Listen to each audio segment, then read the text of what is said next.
네, 안녕하세요. 좀 오랜만에 인사드리겠습니다. 한 일주일 만이죠. 네.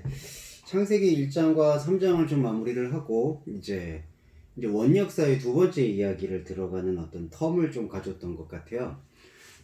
정리를 좀 해보자면, 창세기 1장은 창조의 장, 그러니까 인간의 구원, 타락과 구원의 파노라마를 그렸던 엘로힘 문서로서의 창조장이라면, 창세기 2장과 3장은 여호와 문서로서의 우리 안에 계신 여호와의 영이 어떻게 타락한 우리를 구원으로 인도하는가, 이제 그런 어떤 스토리텔링을 담고 있는 게 2장과 3장의 이야기였던 것 같아요. 자, 그러면 4장부터 저희가 이제 계속 원역사라고 얘기하는 그 원형의 역사는 좀 어디까지 계속되느냐 하면은 10장일까요? 그 노아의 방주까지 연결이 됩니다. 그리고 이제 이후에 여러분들이 잘 알고 있는 그 족장서라고 불리는 아브라함의 이야기가 전개가 되고 있죠. 그래서 3장과 9장까지든 9장으로 저는 기억하고 있어요. 제가 이렇게 장을 좀 약합니다. 양해해 주시고요. 그 이야기까지는 두 번째 원역사로서 이제 그리스도론이 오롯이 묻어있는 이야기로 조금 이해하면 좋을 것 같아요.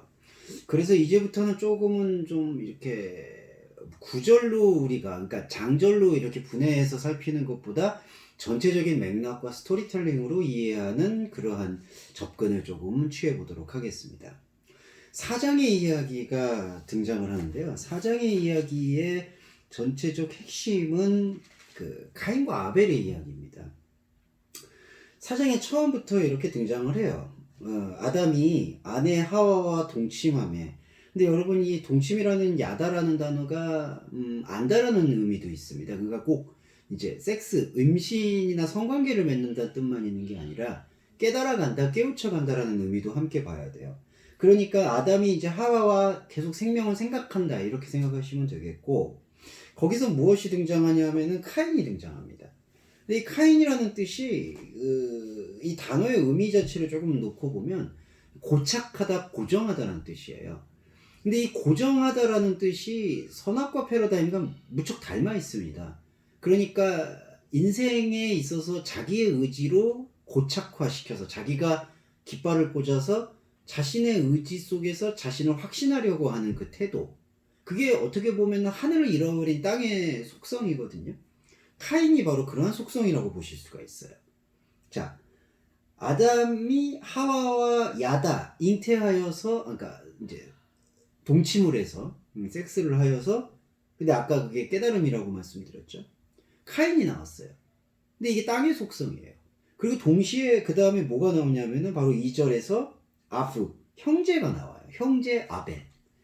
우리가 여기서 이제 좀 집중적으로 이해를 해야 되는 게, 이게 최초의 살인으로 기록되고 있는 것도 카인과 아벨 이야기인데, 동시에 카인과 아벨을 객체로만 볼 것이냐, 아니면은 우리 안에 있는 두 모습으로 볼 것이냐, 여기에 대한 세심한 묵상도 필요합니다.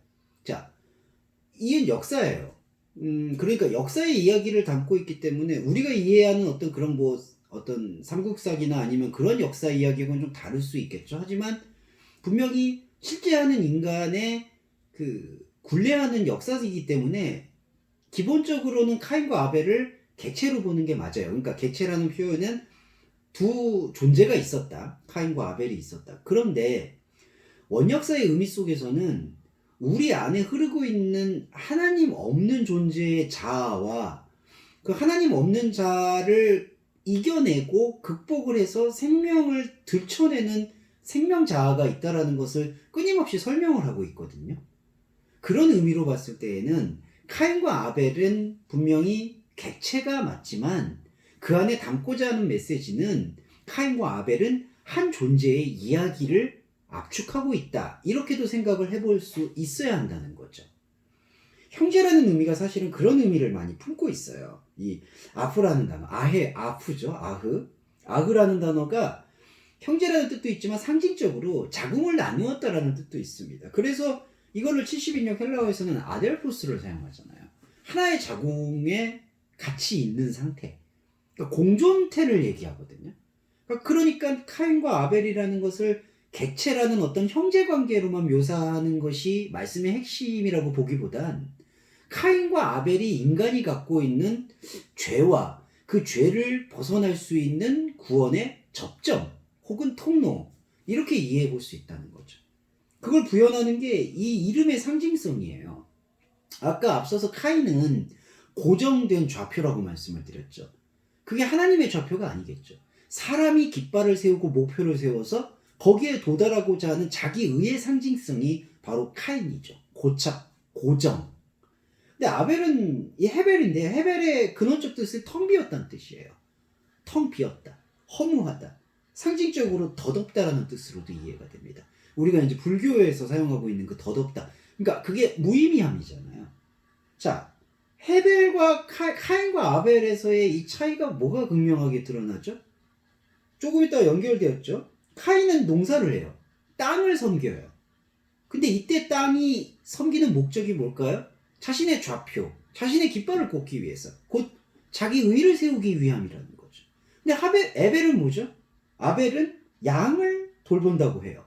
근데 양도 우리가 들어가 볼까요? 이 촌이라는 단어가 당시의 유목민적 문화를 유추해 봤을 때 이 촌이라는 단어, 양이라는 단어가 어디서 유래했느냐? 바로 이동하다, 떠돌다라는 단어에서 유래를 했어요.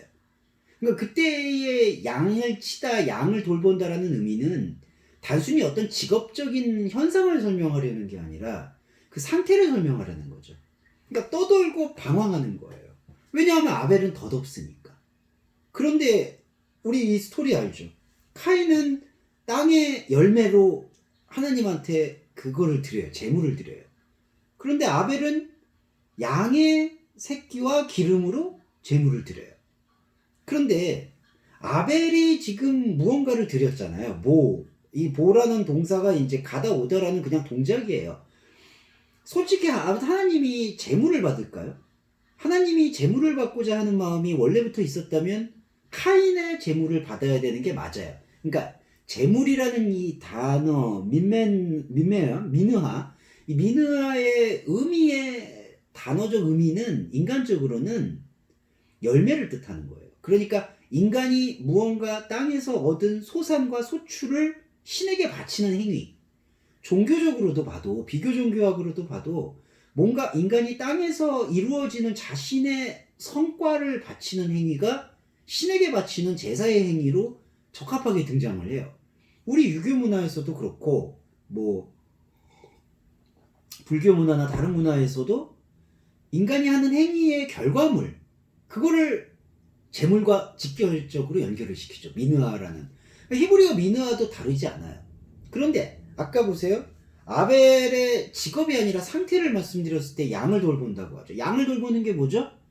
떠도는 존재라는 뜻을 상징하고 있다는 거죠. 아벨은 덧없고 허무한 존재, 떠도는 존재. 근데 이게 히브리인의 영적 정체성이죠. 근데 주목하셔야 되는 건 이 카인과 아벨 둘 다 남성 명사라는 거예요. 성경에서의 영적 유비로서의 남성성이 뭘 나타내는 거죠? 하나님의 말씀으로 세워지는 상태를 상징합니다. 근데 카인도 남성인데 아벨도 남성이에요. 아벨이 여성이라고 나와 있지는 않습니다. 그런데 둘 다 남성인데 하나의 존재는 자신의 남성성을 하나님 밖에서 표출하려는, 고정시키고 고착시키려는 땅에 섬기는 속성을 가졌고, 아벨이라고 언명되고 있는 또 다른 남자는 떠도는 것 자체, 그러니까 이 땅에 머리 둘 곳을 두지 않는 상태를 뿌리로 봤어요. 그래서 이런 결과가 나오는 거예요. 이 4절에 여호와께서 아벨의 그 양의 돌봄의 움직임은 받으나, 연랍이라는 단어인데 이게 샤아죠. 히브리어 샤아는 연랍, 한글 번역엔 연랍이라고 되어 있는데 샤아는 바라봤다, 응시했다는 뜻이에요. 그러니까 알아봤다라는 거죠. 아벨은 알아봤으나 카인은 못 알아봤다라는 거예요. 자, 여기서 카인을 못 알아보는 이유가 무엇일까요? 이 말씀을 통해서 주고자 하는 메시지는 카인과 아벨이라는 그 존재의 속성은 우리 안에 사실 종합적으로 내재되어 있다는 뜻이에요. 어찌 보면 순서적으로는 카인의 고정성이 인간의 유한성과 맞물려서 하나님을 보지 못하게 하는 죄성으로 기능하고 있다는 거죠. 그게 땅을 섬기게 만들고, 땅에서 재물을 자신이 섬기고 싶어하는 신에게, 그건 우상이겠죠? 우상에게 바치게 만드는 기능을 하고 있는 거예요. 그런데 이 말씀은 여호와 하나님은 그 카인의 민으하 제물은 바라보지 않으시고 이 현상적인 세계에서 떠도울 수밖에 없고 덧없는 아벨의 그 떠도는 나그네됨을 받으셨다는 거죠. 이게 신약성경에서 예수님의 머리둘 것 없는 것을 받으셨다는 것과 동일한 맥락을 갖는 거예요. 연락이라는 게 받았다는 의미가라기보다 알아봤다는 뜻이잖아요. 근데 카인은 알아보지 못해요. 자, 알아보지 못한 것에 대한 악순환이 여기 등장하는데 5절에서 카인과 그 재물은 연락하지 않아요.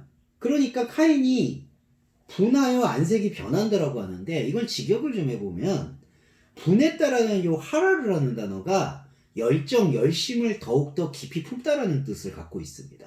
그러니까 단지 분노했다라는 얘기가 아니라 단지 분노하면 모르겠는데 종교적인 열심에 더 깊이 사로잡혔다는 뜻을 갖고 있는 거예요. 그러니까 가인은 자신의 민의와 예물을 하나님이 돌아봐주지 않는 것에 대해서 내가 더 부족하구나, 내가 더 열심히 해야 되겠구나, 그런 마음가짐을 갖게 되는 상태가 6절에 한글 번역으로 분하여 안색이 변했다라는 상태로 번역이 된 겁니다.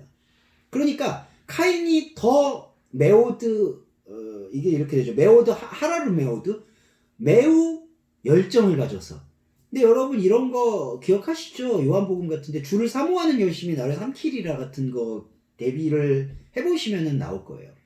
그러니까 가인은 더 열정을 가지는 거예요. 자신의 재물을 받지 않은 거에 대해서. 그러니까 이게 근본적 오해죠. 그러니까 가인의 생각은 자신이 땅에서 열심히 땅을 섬겨서 땅에서 나오는 펠이 열매를 드렸는데 하나님이 그거를 바라봐주지 않았다는 거예요. 그걸 어떻게 해석을 하냐 하면 카인은 내가 더 깊은 열정을 가지고 더 열심히 땅의 열매를 맺어야 되겠구나라는 생각으로 오해를 하게 된다는 거죠. 자, 이 근본적 오해가 죄예요, 여러분. 빗나간 거예요. 하나님의 생각과 빗나간 거. 이게 히브리어로 죄 하타인데 좀 이따 하타가 나와요. 그래서 이게 근본적으로 갈라진 거예요. 그리고 안색이 변했다. 이건 안색이 떨어졌다는 얘기예요. 니팔 파님. 변했다라는 게 아니라 떨어졌다는 거예요. 그게 뭐냐? 이 안색이라고 했을 땐 이게 얼굴이라는 뜻인데, 얼굴이 하나님과 대면을 해야 되잖아요. 그러니까 아벨과 하나님은 서로 보는 거죠. 그러니까 연락을 하는 거잖아요. 그런데 가인은 그거를 스스로 보지 않는 거예요. 그러니까 하나님을 보지 않으려는 의지 작동이 바로 안색이 변하는 거라는 거예요. 그래서 여호와께서 묻는 거예요. 내가 왜 더 깊은 열정을 갖느냐? 6절에 너가 분하여 하면 어찌미냐? 그러니까 이걸 해석해 볼까요? 왜 너는 그릇된 열정을 더 갖는 거냐? 왜 나와 눈을 마주치려 하지 않는 거냐? 안색의 변함이 어찌미냐? 이렇게 되는 거예요. 그러면서 7절에서 너가 선을 행하면, 선이라는 이게 야탑인데 이게 경향이에요. 경향. 어떤 경향? 하나님이 향하는 경향성. 그러니까 어딘가를 향한다는 거죠. 그러니까 너가 선을 향하면은 왜 얼굴을 못 드느냐? 그러니까 아벨은 얼굴을 든 거죠. 아벨은 도덕 윤리적으로 보면은 카인보다는 더 양심이 없어 보일 수도 있는 거예요. 왜냐하면은 그냥 방황하는 그 자체를 하나님이 받으셨으니까. 그런데 아벨은 적어도 얼굴이 떨어지지는 않아요. 그러니까 그리고 적어도 그릇된 하라르, 그릇된 열심에 사로잡히지 않아요. 아벨은 그 자신의 방황함을 하나님한테 고백해요. 그럼으로써 하나님이 연락을 해요. 그게 얼굴을 드는 상태예요. 근데 가인은 얼굴을 못 들어요.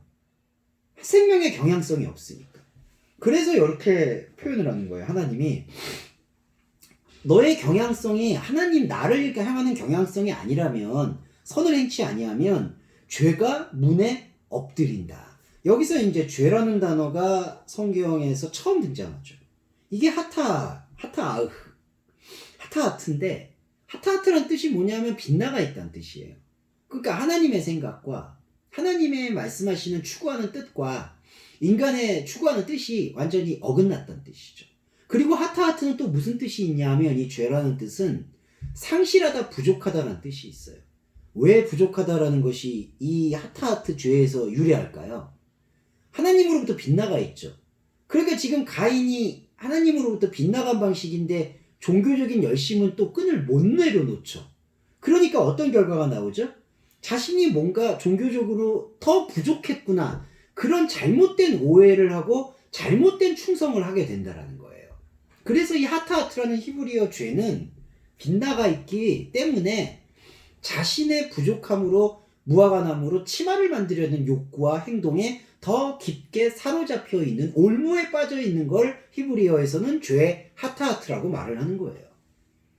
죄가 문에 엎드렸다는 건요, 엎드렸다라는 게 바로 휴식하다, 안식하다, 장악하다, 지배하다라는 뜻이에요. 문을 지배해요. 엇나간 생각이. 문은 하나님과 우리와의 소통이에요. 그래서 예수 그리스도도 요한복음에서 내가 문이라고 얘기를 해요. 양의 문이라는 표현들도 쓰죠. 문은 하나님의 숨을 주고받는 자리예요. 들숨과 날숨이라는 유한함과 무한함이 오고 갈 수 있는 하나의 게이트가 되는 거예요. 소통 통로. 그러니까 열고 닫는 것이라는 뜻이잖아요. 문이라는 게. 근데 그 문을, 그러니까 하나님과 함께 숨 쉴 수 있는 그 통로를 닫아버리는 거예요. 이게 바로 카인이 얘기하고 있는 카인의 상태를 지금 하나님이 언급한 거예요. 그리고 이런 거 있죠. 죄의 소원은 너가 있으나 너는 죄를 다스려라. 이런 건 어떻게 해석을 해야 되냐면, 죄의 소원이라는 게 뭐냐면 테슈카, 죄의 갈망이에요. 자, 아까 제가 그냥 연결을 해서 말씀을 드릴게요. 지금 이걸 뭐 두 개로 나눠서 설명드리는 것보다 두 개로 나눠서 할까요? 네, 두 개로 나눠서 하는 게 좋겠습니다. 여기까지 하고 한 번 더 연결 씌워서 카인과 아벨 이야기 지속해 볼게요.